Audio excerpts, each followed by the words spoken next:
Hello, everybody. Hi, and I've got a CCLA background now as well. Morning. Look at us Morning, being all. all corporate. Hi.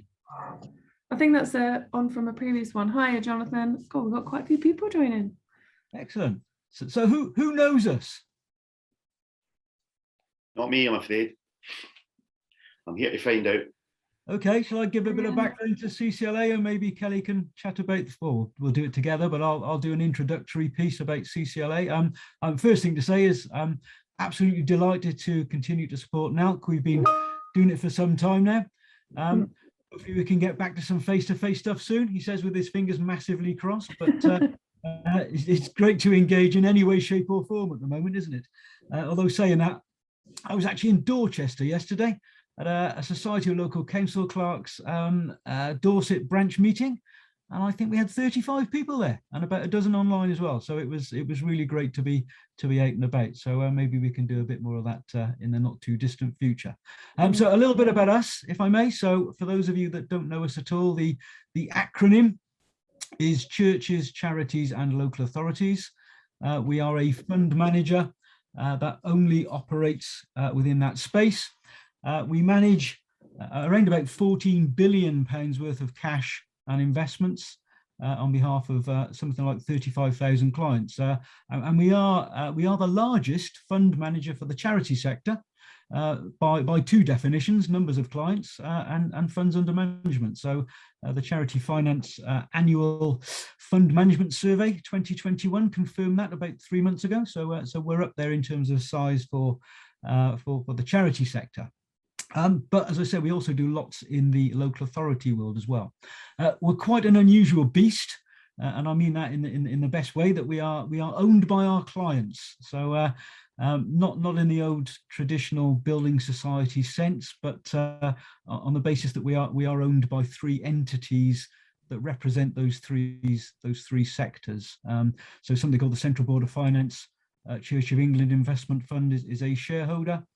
Something called the COIF Charities Investment Fund is a shareholder, and we have a local government shareholder in the shape of the Local Authorities Mutual Investment Trust, and that body has a representative council that has appointees that are made via the 4 LGAs now, which is great. So up until 18 months ago, the sole representation on that council were appointees via England LGA, but very pleasingly, especially as I'm a Welshman, we now have the Welsh, the Northern Irish and the Scottish now represented. So we are truly UK representative on that council.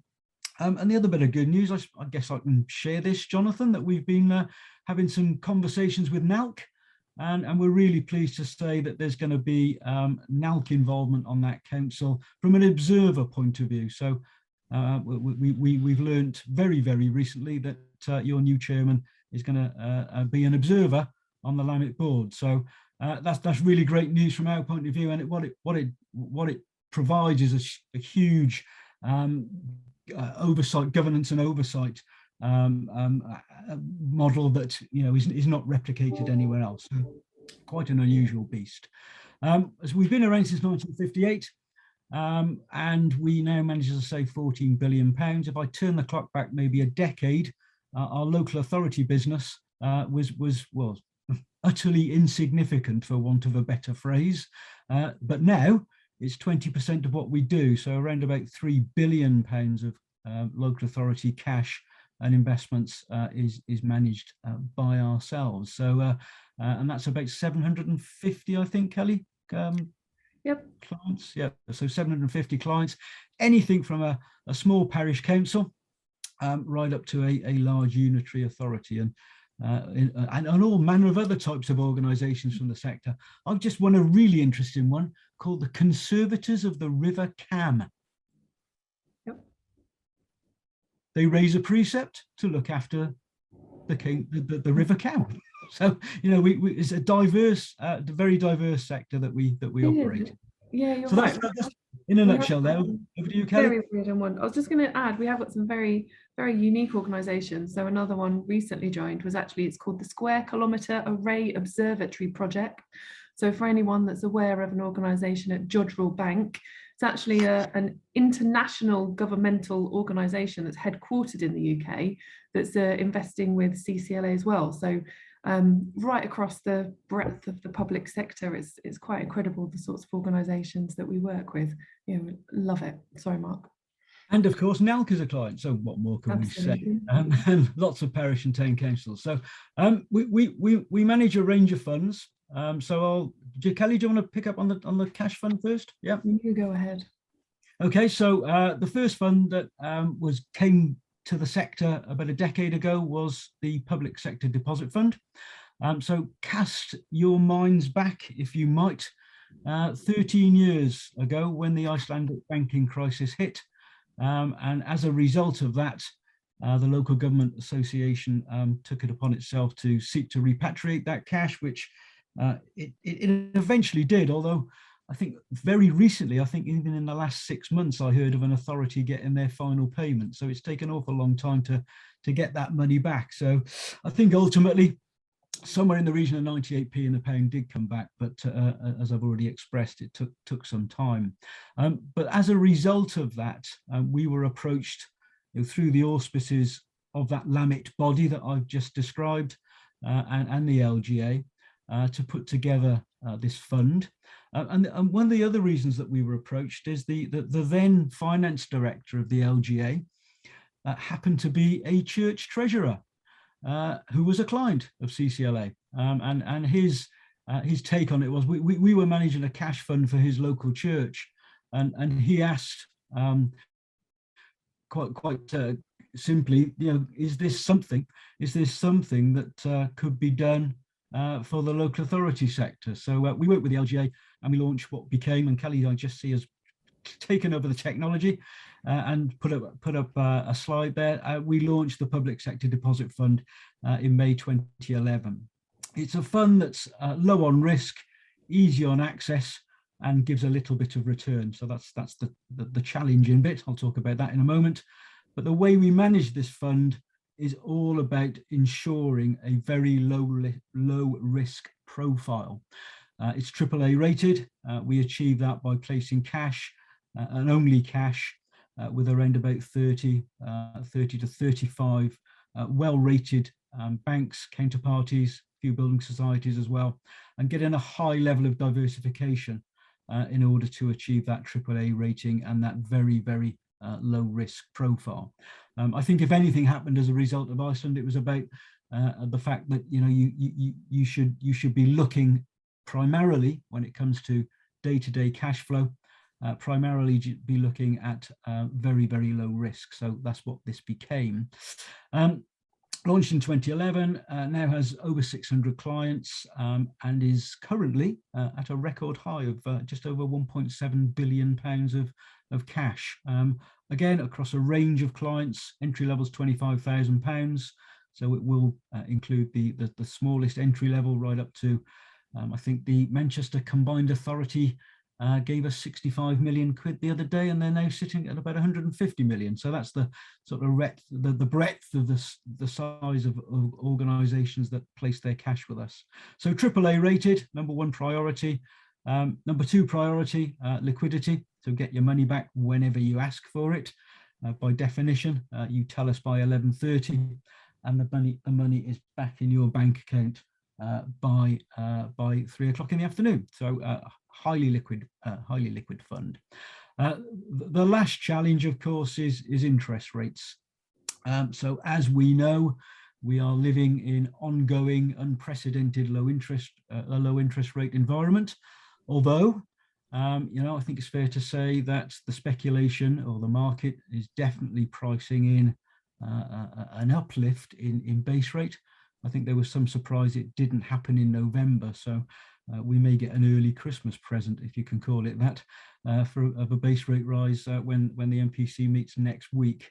The market and ourselves are pricing in possibly 2 base rate increases, maybe getting us back to around about 0.5% by next April. But as I say, don't get too excited. I'm sure there's I'm looking at some faces on these screens, and I can see some people that will definitely remember the 90s. I certainly do, when those interest rates were 15 and 16%, but they certainly are not coming back. So low interest rate environment for a long time.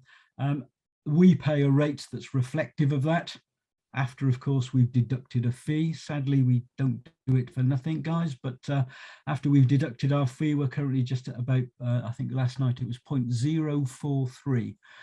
So we've deducted our fee of 0.06. We pay you that, you accrue a little bit of interest every day, and at the end of the month, you get an interest payment paid to the account or paid to your bank. So it does what it says on the tin, pretty simple, pretty straightforward. Lowers the risk, but still gives you that ease of access and gives you a little bit of return. Kelly, do you want to add a little bit to that? Don't know if I can add any more to that. I think you've literally covered everything there, actually, Mark. Did you want to cover the funds, and then I'll just talk a little bit about responsible investment in a while? Okay, all right. Well, let's carry on. So let's move on to the second fund. Have you got another slide for me, Kelly? Seeing that you've put this up. Let me just touch on governance action. Kelly's gonna, as you said, she's gonna pick up on the responsible investment side in more detail. But what we do within the deposit fund is we assess those counterparties where we place the cash on a number of metrics. But one of those metrics is about their governance profiles and being satisfied that they are institutions that are robustly governed. And we put a couple of examples up here of organizations that we currently don't use and the reasons we don't. I mean, there's a throwaway comment as the bottom bullet point, which is Chinese and Middle Eastern banks, primarily because we can't get to grips with any governance profiles whatsoever. So they are immediately excluded from the fund. But you'll note the Danske and Deutsche examples there. So Danske, I think they took over a Finnish bank back in about 2008 and basically didn't put in very robust know your customer processes. And sadly, what happened is that they got embroiled in a 200 billion euro money laundering debacle. So they are currently excluded from the fund, as our Deutsche, who got embroiled in the whole Epstein scenario. So rest assured that what we're doing within the fund is beyond just making sure that we're spreading the risk far and wide. Just picking 35 different banks. We are doing a much more involved sort of governance assessment of those institutions. So I think that's worth saying, but Kelly's going to say a little bit more about the wider responsible investment as we go through. So moving on, if we may. Kelly, you got another slide for me there? So the Diversified Income Fund is not a fund that's known to you guys as yet. We launched it into the sector, into the principal authority sector about 4 years ago. And this is a multi-asset fund that we manage. We're well known for our multi-asset funds for our church and charity clients, but we've never brought it to the local authority market. So this is our answer to multi-asset for the sector. As I say, we launched it in about 2017, early 2018 to the principal authority world. It's got 40 investors so far. So it's not a big fund. It's probably about 150 million now. And the reason you are currently excluded is that the entry level is £1 million. So I've yet to come across a parish or a town with £1 million sat in their coffers. But nevertheless, what we are doing from Q2, so all being well, we will be Q2 2022, we will be reducing that number down quite dramatically to enable the parish and town council will to take advantage of it. And you can see the sorts of exposure that we've got within the fund, the sorts of asset classes that we're using. Equities, bonds and cash, a little bit of property, and the alternatives. I think the alternatives is the most interesting piece from my point of view. I get quite excited about what we've got in there. It does include things like wind and solar, It does include things like music royalties, and I can talk about that for about 20 minutes and bore you rigidly, but I won't. But a range of alternatives, housing bonds, etc., social housing bonds, those sorts of things. So things that do good within society. So it's a mixed bag of assets, but going to be paid, currently pays around about a yield of about 2.5%. So that's what we aim to provide for you guys as well. We would say it's a long-term fund. We describe it as medium, so 3 years plus is the view that you should take on a fund like this. And the other advantage this fund has, I think you've got the next possibly on the next one. So I won't go into huge detail again because Kelly's going to talk more about responsible investment, but you can see the stuff that's prohibited in this fund. And we are also ex-fossil fuel extraction and refining. So I think the primary reason the 40 principal authorities that are in this fund have chosen to go down to invest has been related to the aversion to exposure to fossil fuels, etc. So that's one of the primary reasons that they go down that route. So we see this as the medium. So we've got the deposit fund as the very short-term cash. We've got the diversified income fund as the sort of medium 3 year plus. And someone's asked a question there. The growth rate for the last 3 years. Can I circulate some information afterwards? Would that be okay?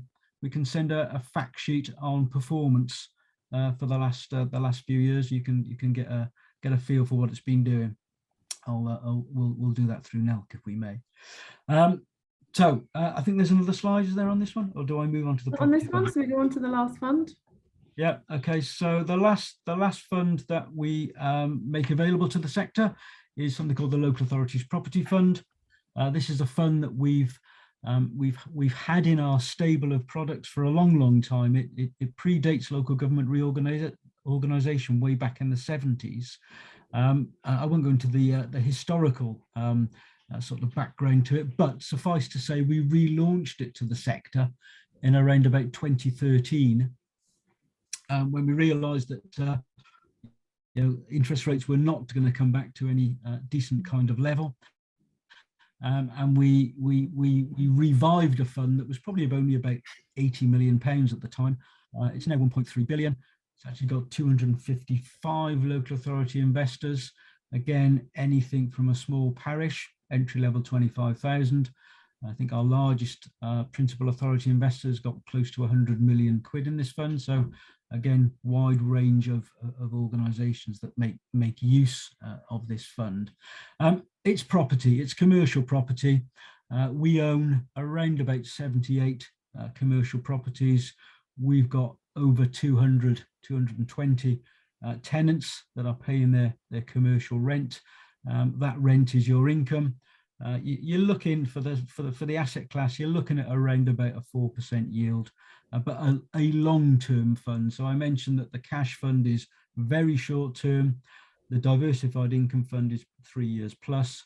We would say the local authorities property fund is a 5 year plus sort of fund that you should consider those sorts of timescales. And the types of organisations are the types of clients that we have in here. Principals are just, in all honesty, taking a relatively small percentage of their long-term core cash. But in your world, it's used for a range of reasons. So some of it can be core reserves, but we are seeing and have seen a number of parish and town councils that will use this for things like Section 106 money that they've received, that they're responsible for upkeep and maintenance of an asset, whether that be a green space or a playing fields, whatever it might be. But they've got a long-term commitment to the upkeep and maintenance of that asset, so they've invested for that reason. We've seen it being used for parish and towns that have maybe sold an asset, so they might have sold a piece of land, or they might have sold a property, and they opted to invest that money to get a decent return to spend on the community.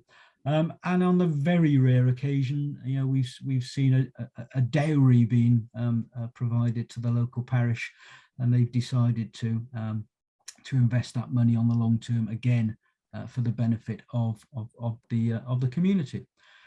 I'll pause there. I'm sure we'll be able to share these slides, and we'll share some performance information on the funds after the event. But Kelly, do you want to pick up on responsible investment? I will do, yeah, just a very brief bit. So CCLA has, as Mark said, it's about 750 clients on the local authority side of the business, and they are geographically spread right across the UK, every devolved nation as well. So that's something that is fantastic. But one thing that CCLA does, and we pride ourselves on, is that actually we're not just here for our clients, we're actually here to work with you and on behalf of local authorities to help maximise the benefit for communities. And we do that by being stewards of our clients' assets. You're the guardians of public money. We see ourselves as supporting you in that role through that stewardship role. And that's something that we take incredibly seriously.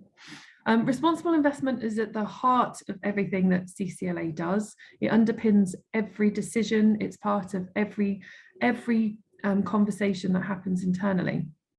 But it's not just something that has happened in the last sort of 6 months or a year.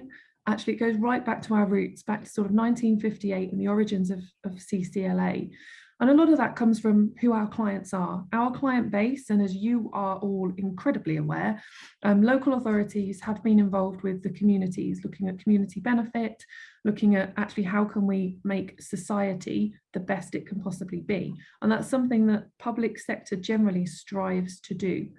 CCLA absolutely shares that public sector ethos, and that's why it underpins everything that we do. We've been doing it for a very, very long time. But everybody can talk about it. There's all this talk about greenwashing at the moment, who knows what ESG is, who's doing it well, that kind of thing. And it is incredibly difficult to know. And it's going to take a long time for people to understand what it is, but not just the companies that do it, but what it means to organisations themselves. It's important that organisations take their own view at the same time. We have ourselves externally assessed by the United Nations Principles for Responsible Investment. And for the past few years, we have achieved the highest rating that you can possibly get when it comes to responsible investment, ESG, sustainability, whatever terminology you'd like to use. And it applies to all areas of CCLA. Now, it's not something that is easy to achieve. Across all the organisations that have themselves externally assessed, they're the grey bars that you can see on the screen. They are lower. So actually, it's not easy to just go out there and get the highest ratings. We are incredibly proud that we are able to do this. So I mentioned that people, we've been doing it for quite a long time. Just one particular area to touch on is around climate change. So CCLA, we are pioneers and we do lead systemic change. So we're driving for change that makes a real difference to every single person across the country, and will eventually have benefits for communities. One thing that we did is we were an early signatory to the United Nations Principles for Responsible Investment. But since then, we've been absolutely committed to doing something that actually changes the way that we think, act, and behave around climate change. In 2012, we launched an initiative called Aiming for A. Aiming for A filed successful resolutions with BP and Shell around climate change. It was the first time this was actually done, and it brought together a coalition of investors to actually join forces to do something that drives that change. That Aiming for A initiative has now evolved into something called Climate Action 100+.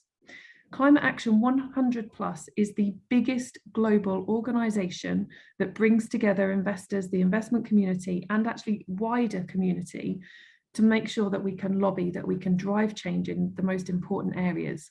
And that initiative came out of CCLA. We have done a huge amount of stuff since then, and we're working incredibly hard on it. But it's just one of the things that CCLA has done, and it's been part of what we've been doing for a very long time. Just to touch briefly on a few of the other areas, and it's just to mention in passing. So in addition to climate change work, we have been leading on modern slavery for a very, very long time.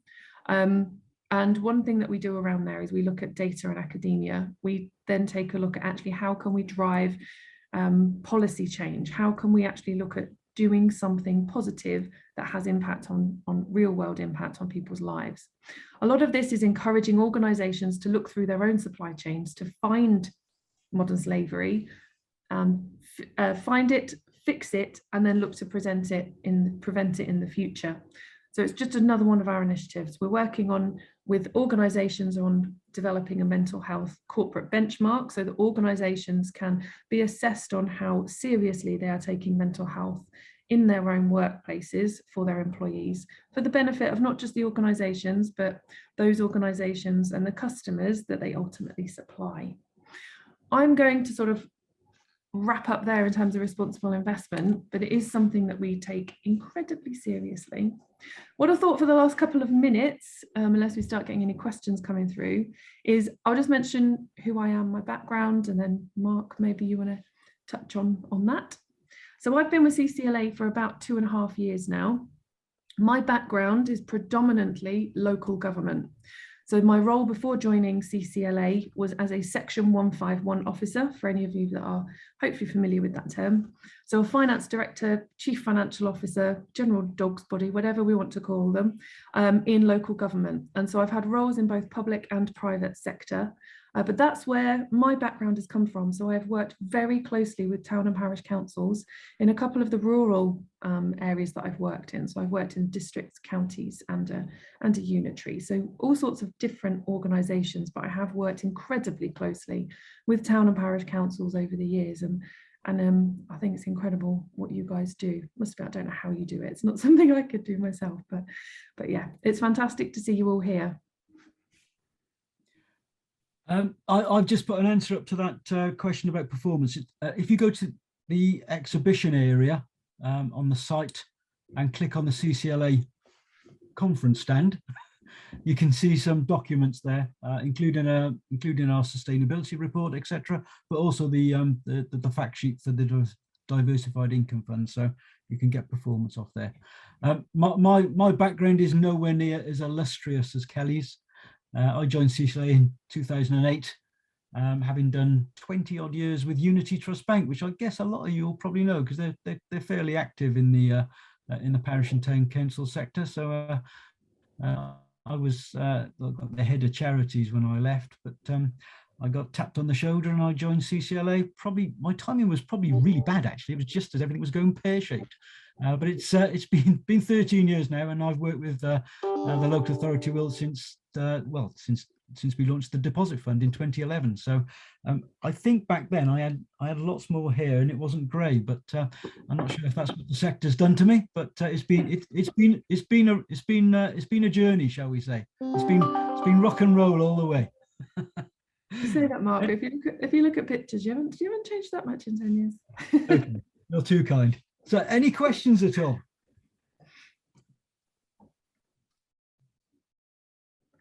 Well, I've got a final question for everyone. I know people have got their sort of cameras on and off and that kind of thing, but hopefully there's some buttons. So I haven't got my Christmas decorations. I'm somebody that has to wait until the 1st of December. Maybe that's just the OCD bit of me. So I was just randomly interested in who actually has got their decorations up yet. I don't know if anyone has, or if you're sort of similar to me that no, we wait until December at least, or sometimes it's Christmas Eve for some people. There you go. If you're in your house, I can see some lounges there. There's no Christmas decorations up there, is there? No, not yet. Nobody's Far too early. Yeah. Okay. To finish, as I say, there's the exhibition area within the site of the conference. We've got a stand there. Click on that, and you can access lots of documents and information to tell you more about CCLA. So thank you for joining us. And Jonathan, great job so far. Fantastic. Thank you. Enjoy the conference. Take care all. Bye now. Bye-bye.